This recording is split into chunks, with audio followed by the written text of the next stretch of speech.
Welcome to my vlog. ಇವತ್ತು ಗುರುವಾರ. ನಾನು ಸೀರೆ ಎಲ್ಲ ತೊಗೊಂಡು ಬಂದಿದ್ರಲ್ಲ ಮದುವೆಗೆ, ಅದನ್ನು ನೋಡೋಕೆ ಹೋಗಿದ್ದೆ. ಎಲ್ಲ ಸೀರೆ ತುಂಬ ಚೆನ್ನಾಗಿ ತಂದಿದ್ರು. ಮತ್ತು ಅಲ್ಲಿ ಕಾರ್ಡೆಲ್ಲ ಇತ್ತಲ್ಲ, ಮದುವೆ ಕಾರ್ಡು, ಅದನ್ನೆಲ್ಲ ಸ್ವಲ್ಪ ವೀಡಿಯೋ ಮಾಡ್ಕೊಳ್ಳೋಣ ಅಂತ ಅಂದ್ಕೊಂಡೆ. ಈ ಮದುವೆದು ಸಾಂಗ್ಸ್ ಎಲ್ಲ ಕೂರ್ಸೋಕ್ಕೆ ವೀಡಿಯೋ ಮಾಡ್ಕೋತಾರಲ್ಲ, ಅದಕ್ಕೆ ಅದೆಲ್ಲ ಮಾಡ್ತಾಯಿದ್ದೆ. ಸಾಕಷ್ಟು ನಮ್ಮ ಹತ್ರ ಎಷ್ಟು ಅವೈಲೇಬಲ್ ಇದೆ ಐಟಮ್ಸು, ಅಕ್ಷತೆ ಇದೆಲ್ಲ ಅದನ್ನು ಯೂಸ್ ಮಾಡಿದ್ವಿ ಅಷ್ಟೇ. ಇನ್ನೂ ಸಾಕಷ್ಟು ಐಟಮ್ಸ್ ಇರಲಿಲ್ಲ. ನಾನು ಬೇರೆ ಕಡೆ ಎಲ್ಲ ನೋಡಿದ್ದೆ ಈ ನವಿಲುಗರಿ ಎಲ್ಲ ಯೂಸ್ ಮಾಡೋದು. ನಮ್ಮ ಹತ್ರ ಅದೆಲ್ಲ ಅವೈಲೇಬಲ್ ಇರಲಿಲ್ಲ. ಹಾಗಾಗಿ ಎಷ್ಟಾಗುತ್ತೋ ಅಷ್ಟು ಸಾಧ್ಯ ಆದಷ್ಟು ನಾನು ಮಾಡಿಕೊಂಡೆ ಅಷ್ಟೇ. ಇದ್ರ ನಡುವೆ ನನ್ನ ಫ್ರೆಂಡ್ ಫೋನ್ ಮಾಡಿದ್ಲು, ನಾನು ನಾಳೆ ಬರ್ತೀನಿ ಅಂತ. ಯಾಕಂದರೆ ನಾವು ಇನ್ವೈಟ್ ಮಾಡಿದ್ವಿ ತುಂಬ ದಿನದ ಹಿಂದೆ, ಯಾವಾಗ ಬರ್ತೀರಾ ಹೇಳಿ ಅಂತ. ಅವ್ರು ಸಡನ್ನಾಗಿ ನಾಳೆ ಬರ್ತೀವಿ ಅಂತ ಅಂದರು. ನಾವು ಬರಬೇಡಿ ಅನ್ನೋಕ್ಕಾಗಿಲ್ಲ. ಮತ್ತು ಇನ್ನೊಂದೇನೆಂದರೆ, ಅವ್ರು ಇನ್ನೊಂದು ದಿನ ಕರೆಸಿದ್ರೆ ನಾವು ಬ್ಯುಸಿ ಇರ್ತೀವಿ, ಈ ಮದುವೆ ಓಡಾಡ್ತಾರಲ್ಲ, ಮತ್ತು ಕರ್ನಾರೆ ಎಲ್ಲ ಬಿದ್ದುಬಿಡುತ್ತೆ ಅಂತ ಹೇಳ್ಬಿಟ್ಟು ಬಂದುಬಿಡಿ ಅಂತ ಹೇಳ್ಬಿಟ್ವಿ. ಅದಕ್ಕಾಗಿ ಎಲ್ಲ ಸಾಮಾನು ತರಿಸಿದ್ದೆ, ಸ್ಯಾರಿ ಅದು ಇದು ಎಲ್ಲ. ಅವತ್ತೆಲ್ಲ ಅದೇ ಆಗೋಯ್ತು. ಹಂಗಾಗಿ ನಾನೇನು ವೀಡಿಯೋ ಮಾಡ್ಕೊಳಕ್ಕಾಗಿಲ್ಲ. ಇದು ನೆಕ್ಸ್ಟ್ ಡೇ ಅವ್ರಿಗೋಸ್ಕರ ಅಡುಗೆ ಮಾಡ್ಕೋತಾ ಇದ್ದೀನಿ. ಬಟರ್ ಚಿಕನ್ ಮಾಡೋಣ ಅಂತ ಮ್ಯಾರಿನೇಟ್ ಮಾಡ್ತಾಯಿದ್ದೀನಿ. ಶುಂಠಿ ಬೆಳ್ಳುಳ್ಳಿ ಪೇಸ್ಟು ಮತ್ತು ಮೊಸರು, ಉಪ್ಪು, ಅರಿಶಿನ, ಅಚ್ಕಾರದ ಪುಡಿ ಮತ್ತು ಒಂದಷ್ಟು ಚಿಕನ್ ಮಸಾಲ ಎಲ್ಲ ಹಾಕಿ ಚೆನ್ನಾಗಿ ಕಲಸಿ ಒಂದು ಕಡೆ ಎತ್ತಿಡ್ತಾಯಿದ್ದೀನಿ, ಒಂದು ಅರ್ಧ ಗಂಟೆ ಮ್ಯಾರಿನೇಟ್ ಆಗಲಿ ಅಂತ. ಆನಂತರ ಇಲ್ಲಿ ಬಟರ್ ಚಿಕನ್ಗೆ ನಾನು ಮಸಾಲೆ ಹುರ್ಕೋತಾ ಇದ್ದೀನಿ. ಜೀರಿಗೆ, ಮೆಣಸು, ಚಕ್ಕೆ ಮತ್ತು ಏಲಕ್ಕಿ, ಲವಂಗ ಮತ್ತು ಸ್ವಲ್ಪ ಗೋಡಂಬಿ, ಹಾಗೆ ಹಸಿರು ಮೆಣಸಿನ್ಕಾಯಿ, ಈರುಳ್ಳಿ, ಆಮೇಲೆ ಟೊಮೊಟೊ, ಇದಿಷ್ಟನ್ನು ಹಾಕಿ ಚೆನ್ನಾಗಿ ಹುರ್ಕೊಂಡು ಅದನ್ನು ಸಪ್ರೇಟ್ ಎತ್ತಿಟ್ಟು ಮಾಡ್ಕೋತೀನಿ. ಅದಕ್ಕೆ ಸ್ವಲ್ಪ ಬಟರ್ ಹಾಕ್ತೀನಿ, ಬಟರ್ ಫ್ಲೇವರ್ ಬರಲಿ ಅಂತ. ಬಟರ್ ಚಿಕನ್ ಮಾಡ್ತಿದ್ದೀನಲ್ಲ ಅದಕ್ಕೋಸ್ಕರ ಅದೆಲ್ಲ ಎತ್ತಿಟ್ಟು ನೀಟಾಗಿ ಮಸಾಲೆ ರುಬ್ಕೊಂಡು, ಈಗ ಬರೀ ಬೆಣ್ಣೆಲೇ ನಾನೇನು ಮ್ಯಾರಿನೇಟ್ ಮಾಡಿದ್ದೆ ಆ ಚಿಕನ್ನ ಬೆಣ್ಣೆಯಲ್ಲಿ ಚೆನ್ನಾಗಿ ಹುರ್ಕೋಬೇಕು. ಬೆಣ್ಣೆಲೇ ಆಲ್ಮೋಸ್ಟ್ ಅದು ಬೆಂದೋಗ್ಬಿಡ್ಬೇಕು. ಆ ನಂತರ ಆ ಥರ ಹುರ್ಕೊಂಡಿರೋ ಚಿಕನ್ನ ಸಪ್ರೇಟ್ ಎತ್ತಿಟ್ಕೊಂಡು, ಇನ್ನೊಂದು ಬಾಣಲೆಗೆ ಬೆಣ್ಣೆ ಹಾಕಿ ಅದಕ್ಕೆ ನಾವು ಈಗಾಗಲೇ ರುಬ್ಕೊಂಡಿರೋ ಮಸಾಲೆನ ಹಾಕಿ ಚೆನ್ನಾಗಿ ಬಾಡಿಸ್ಕೋಬೇಕು. ಆ ಮಸಾಲೆಯ ಹಸಿ ಸ್ಮೆಲ್ ಒಂಚೂರು ಇರಬಾರ್ದು. ಮತ್ತು ಮಸಾಲೆ ಎಣ್ಣೆ ಬಿಡೋವರೆಗೂ ನಾವು ಚೆನ್ನಾಗಿ ಬೇಯಿಸ್ಕೋಬೇಕು. ಆಗಲೇ ನಾವು ಖಾರದ ಪುಡಿ ಹಾಕ್ಕೋಬೇಕು. ನಾನು ಬೇಳೆ ಸಾಂಬಾರು ಪುಡಿನೇ ಹಾಕ್ಕೋತಿದ್ದೀನಿ. ನೀವು ಬೇಕಿದ್ದರೆ ಚಿಕನ್ ಮಸಾಲ ಹಾಕ್ಕೋಬೋದು, ಅದು ಕೂಡ ಚೆನ್ನಾಗಿರುತ್ತೆ. ಇದನ್ನು ಚೆನ್ನಾಗಿ ಬಾಡಿಸ್ಕೋಬೇಕು. ಇದಕ್ಕೆ ಸ್ವಲ್ಪ ಸ್ವಲ್ಪ ನೀರು ಹಾಕ್ಕೋಬೋದು, ಹಾಕಲ್ದೇ ಇದ್ದರೂ ನಡೆಯುತ್ತೆ. ನೀರು ಯಾಕೆ ಹಾಕಬೇಕು ಅಂದರೆ ಬೇಗ ತಿಕ್ಕಾಗಿಬಿಡುತ್ತೆ ಅಂತ. ಅದೇನೆಂದರೆ ಬೆಂದಾದಮೇಲೆ ಈ ಆರೋದ್ಮೇಲೂ ಕೂಡ ತುಂಬ ತಿಕ್ಕಾಗಿಬಿಡುತ್ತೆ. ಹಂಗಾಗಿ ನೀರು ಯೂಸ್ ಮಾಡಿದ್ರೆ ಒಳ್ಳೆಯದು. ಇದಾದಮೇಲೆ ನಾವು ಏನು ಹುರ್ಕೊಂಡಿದ್ವಲ್ಲ ಆ ಚಿಕನ್ನ ಇದಕ್ಕೆ ಆ್ಯಡ್ ಮಾಡ್ಕೋಬೇಕು. ಆ್ಯಡ್ ಮಾಡಿಕೊಂಡು ಸ್ವಲ್ಪ ಹೊತ್ತು ಬೇಯಿಸ್ಕೋಬೇಕು. ಈ ಹದದಲ್ಲಿ ನಾವು ಉಪ್ಪನ್ನ ನೋಡಿಕೊಂಡು ಉಪ್ಪನ್ನ ಆ್ಯಡ್ ಮಾಡ್ಕೋಬೋದು, ಸಪ್ಪೆ ಇದ್ದರೆ. ಇಲ್ಲಾಂದರೆ ತೊಂದರೆ ಇಲ್ಲ. ನನಗೆ ಸ್ವಲ್ಪ ಸಪ್ಪೆ ಇತ್ತು, ಆ್ಯಡ್ ಮಾಡಿಕೊಂಡೆ. ಮತ್ತು ಅದಾದಮೇಲೆ ನಾನು ಸಾಂಬಾರಿಗೆ ಸಪ್ರೇಟ್ ಮಸಾಲೆ ರುಬ್ಕೋತಿದ್ದೀನಿ, ಹಸಿ ಮಸಾಲೆನ. ಬಟ್ ಏನು ಗೊತ್ತಾ, ನಾನು ಸಾಂಬಾರು ಮಾಡೋದೆಲ್ಲ ತೋರ್ಸೋಕ್ಕಾಗಲೇ ಇಲ್ಲ. ಅದೊಂದು ಬೇಜಾರು ನನಗೆ. ನಾನೊಬ್ಬಳೇ ಅಲ್ವಾ ವೀಡಿಯೋ ಮಾಡೋದೆಲ್ಲ, ಅದು ನಾನೇ ಕೆಲಸ ಮಾಡ್ತಿರ್ತೀನಿ, ನಾನೇ ಪ್ರತಿಯೊಂದೂ ಮಾಡಬೇಕು. ಅದು ಈ ಹರಿಬರಿಲಿ ಇಷ್ಟೊಂದು ಐಟಮ್ ಮಾಡ್ತಿರುವಾಗ ಅಂದರೆ ತುಂಬ ಕಷ್ಟ ಆಗಿಬಿಡುತ್ತೆ. ಯಾರಾದರೂ ಒಬ್ಬರು ಹೆಲ್ಪ್ ಮಾಡಬೇಕಾಗುತ್ತೆ ಈ ಟೈಮಲ್ಲಿ.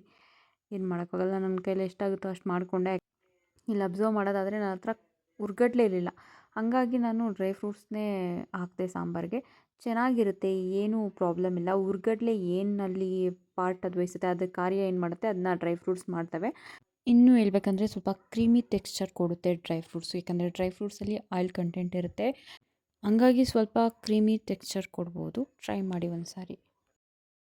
ಆ ನಂತರ ನಾನಿಲ್ಲಿ ಕಬಾಬ್ಗೆ ಕಲಿಸ್ಕೊತಾ ಇದ್ದೀನಿ. ಕಬಾಬ್ಗೆ ಒಂದೆರಡು ಮೊಟ್ಟೆ ಹಾಕಿದ್ದೆ. ಯಾಕೋ ಗೊತ್ತಿಲ್ಲ, ಕಬಾಬ್ ಈ ಸರಿ ಸ್ವಲ್ಪ ಗಟ್ಟಿ ಬಂದುಬಿಟ್ಟಿತ್ತು.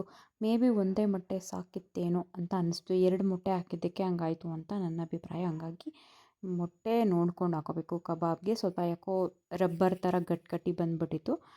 ಮೇ ಬಿ ಜಾಸ್ತಿ ಚಿಕನ್ನ ನೀರಿಲ್ಲದೆ ಸೋರಿಸ್ಬಿಟ್ಟಿದೆ, ಅದು ಒಂದು ಪ್ರಾಬ್ಲಮ್ಮ ಏನೋ ಗೊತ್ತಿಲ್ಲ. ಕಬಾಬು ಈ ಸಾರಿ ನನಗೆ ಯಾಕೋ ನಾಟ್ ಓಕೆ ಹಂಗಿತ್ತು. ಬಟ್ ಟೇಸ್ಟಿಯಾಗಿತ್ತು, ಗಟ್ಟಿಯಾಗಿತ್ತು ಅಷ್ಟೇ. ಇನ್ನು ಆಲ್ಕೀರ್ ಮಾಡಿದ್ದೆ, ಆಲ್ಕೀರ್ ಕೂಡ ತುಂಬ ಚೆನ್ನಾಗಿ ಬಂದಿತ್ತು. ಸುಮಾರು ಒಂದು 2 ಲೀಟ್ರು ಹಾಲು ಯೂಸ್ ಮಾಡಿ ನಾನು ಆಲ್ಕೀರ್ ಮಾಡಿದ್ದೆ.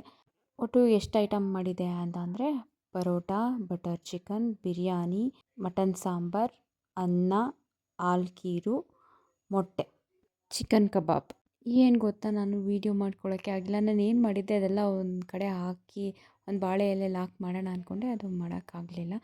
ಇನ್ನು ಎಲೆ ಅಡಿಕೆ, ಅರಿಶಿನ, ಕುಂಕುಮ ಎಲ್ಲ ಒಂದು ಕಡೆ ಎತ್ತಿಟ್ಕೊಂಡಿದ್ದೀನಿ.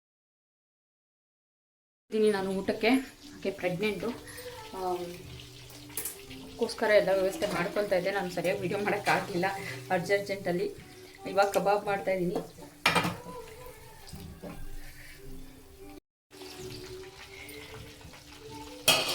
ಬಿರಿಯಾನಿ, ಮಟನ್ ಬಿರಿಯಾನಿ.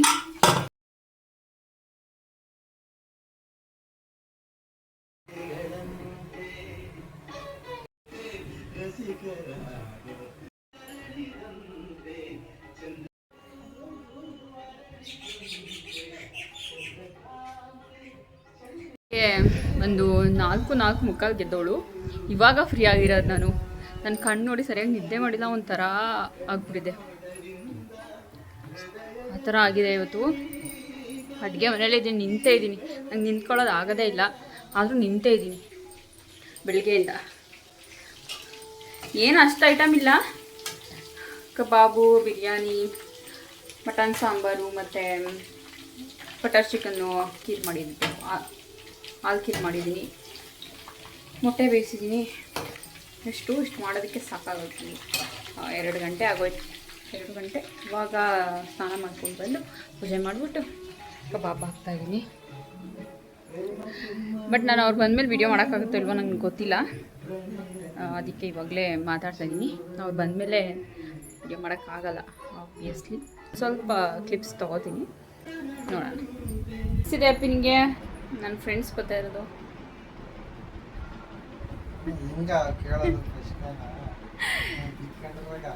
ಹೇಳು. ತುಂಬಾ ಖುಷಿ ಆಗ್ತಾ ಇದೆ, ತುಂಬಾ ಖುಷಿ ಆಗ್ತಾ ಇದೆ ಅಷ್ಟೇ. ಕರಿಬೇಕು ಅಂತ ಇದ್ವಿ, ಕರೆದಿದ್ವಿ. ಅವರು ಬರ್ತಾ ಇರಲಿಲ್ಲ. ಇವತ್ತು ದಿಢೀರ್ ಅಂತ ಇಲ್ಲ, ನಾವು ಬರ್ತಾಯಿದ್ದೀವಿ ನಾಳೆ ಅಂತಂದರು.